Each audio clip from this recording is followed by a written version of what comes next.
The way that you joke actually says a lot about you, and joking is something that we should really take serious in terms of the ethics that surround it, right? Sometimes jokes can actually really humiliate someone. Sometimes they can honor someone. Sometimes jokes can take away from your own dignity, right? Because they display something about you that's actually not that pleasant. And sometimes jokes can be used to bring joy. So it's really about how you're using the joke, who you're joking with, and what the intention of the joke actually is.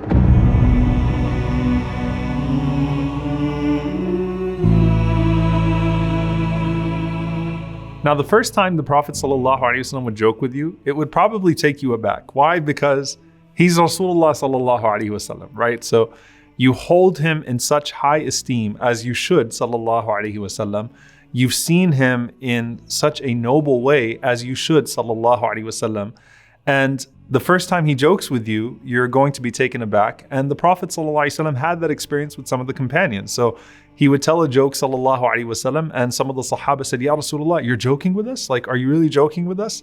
And the Prophet ﷺ said, "I joke, wala aqulu illa sidqa."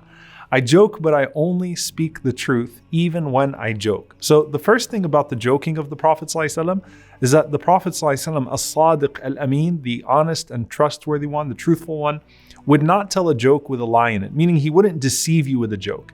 And so the Prophet ﷺ set that standard. And by the way, he also guaranteed, alayhi salatu wassalam, a home fi wasat al-jannah, a home in the middle of paradise, liman tarak al-kadhib wa in kana mazihan, for someone that leaves off lying even if they are telling a joke. Now, when you actually start to get to the specific jokes of the Prophet ﷺ, I don't want you to feel bad if you don't find them funny. Why? Because jokes usually don't translate well across culture and language, right? So your parents' jokes are probably not funny to you, and your jokes are certainly not funny to your parents, right? It's kind of all over the place. So when you start talking about jokes across culture and language, and you're talking about 1400 years ago, obviously there's a context to it. There's something that people would have found funny that you would not find funny. But at the same time, it's just the idea of how the Prophet ﷺ used to joke that was so beautiful. And it starts off with his family. Aisha radiallahu ta'ala anha, she tells us that if it wasn't a serious matter, the Prophet ﷺ always found a way to tell a joke about it. Kana mazahan fi bayti. So first and foremost, he was a jokester in his own home, sallallahu alaihi wasallam. He was pleasant in his own home. He used to joke with his family all the time, sallallahu alaihi wasallam. So he brought joy with him to the house. And that's something that is consistent with his overall demeanor at home, sallallahu alaihi wasallam.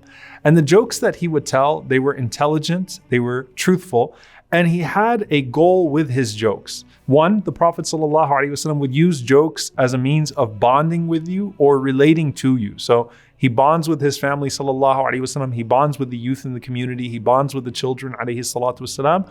Or he relates to people that he otherwise could not relate to. So it removes a sense of formality that perhaps allows for a more authentic relationship when the Prophet ﷺ jokes with you.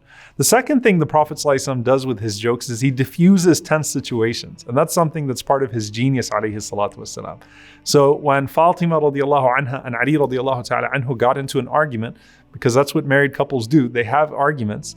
The Prophet ﷺ comes to her house, Fatima's house, and says, "Where is Ali?" She said that he's upset, he's in the masjid. The Prophet ﷺ goes to the masjid and he finds Ali radiallahu ta'ala anhu sleeping in the dirt. And the Prophet ﷺ starts to dust the dirt off of him and says, "Qum ya aba turab, stand up, O father of dirt." So he's doing that, sallallahu alaihi wasallam, to diffuse the situation, right? And that's something that jokes can do. The Prophet ﷺ would also use jokes to convey a concept, right, that might have made you nervous before, but he would do that, sallallahu alaihi wasallam, so that you could understand something more beautiful, so to unlock a greater beauty. So for example, the Prophet ﷺ telling the old woman, "Do any old women enter into paradise?" And she was grieved. And then the Prophet ﷺ said, no. The Prophet ﷺ says, no woman will enter paradise elderly, right? Because everyone enters paradise youthful. So the Prophet ﷺ was making her feel better. The Prophet ﷺ was doing away with her anxiety. And the Prophet ﷺ was really conveying a greater beauty. The fourth thing is he would show you that he was paying attention to you, right? And it means something when the Prophet ﷺ jokes with you, right?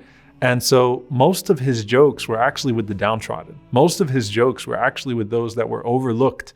And most of those jokes were with people that others would not even have conversations with, right? So you find with Zahir radiallahu ta'ala anhu, for example, Zahir radiallahu ta'ala anhu, who was a young man who did not have the best appearance, who did not have a tribe, who did not have anyone to really uplift him in that society. The Prophet ﷺ would always joke with Zahir radiallahu ta'ala anhu. So he'd make sure to point out Zahir in the gathering, and he'd tell a joke with Zahir radiallahu ta'ala anhu. He'd inflate the importance of Zahir radiallahu ta'ala anhu. And one time the Prophet ﷺ even goes to the marketplace, and in this beautiful story, the Prophet ﷺ, he grabs Zahir radiallahu ta'ala anhu, and he starts to scream, "Man yashtari hadha al-abd, man yashtari hadha al-abd, man yashtari hadha al-abd." Who's going to buy this one from me? Who's going to buy the slave? Who's going to buy the slave? And Zahir radiallahu anhu did not know that it was the Prophet ﷺ behind him. So he said that when I knew it was the Prophet ﷺ, I didn't fight back so I could get the barakah of his closeness sallallahu alaihi wasallam. So I just submitted myself to the Prophet ﷺ, carrying me and holding me and laughing with me. And then the Prophet ﷺ, as he was doing that, Zahir was so down on himself that Zahir radiallahu ta'ala anhu, he said, "Ya Rasulullah, who would want to buy me anyway? Even if I was a slave for sale, who would want to buy me? Who would want me anyway?" And the Prophet ﷺ turns Zahir radiallahu ta'ala anhu around, and he looks at him and he says, وَلَكِنَّكَ عِنْدَ اللَّهِ غَالٍ. You are priceless in the sight of Allah subhanahu wa ta'ala. Who do you think you are, right? You're an amazing person. You are priceless in the sight of Allah. So his jokes were with the downtrodden sallallahu alaihi wasallam. His jokes showed you that he was paying attention sallallahu alaihi wasallam, and he was establishing a relationship with you at such an intimate level, even if others were not even having conversations with you. So it's really important for us to appreciate for a moment. You know, when you look at the rules, like the Prophet ﷺ does not allow people to joke in a way that mocks others. The Prophet ﷺ does not allow you to joke in a way that frightens others. So he wouldn't let you take someone's belongings and scare them. He wouldn't let you jump out at someone, sallallahu alaihi wasallam. He prohibited all of those things. The Prophet ﷺ would actually tell jokes that would honor people instead of humiliate them. And in that process, he was building greater bonds instead of offending people, and making a more cohesive community where you felt connected first and foremost to him sallallahu alaihi wasallam. صلوا عليه صلوا عليه صلى الله عليه وسلم.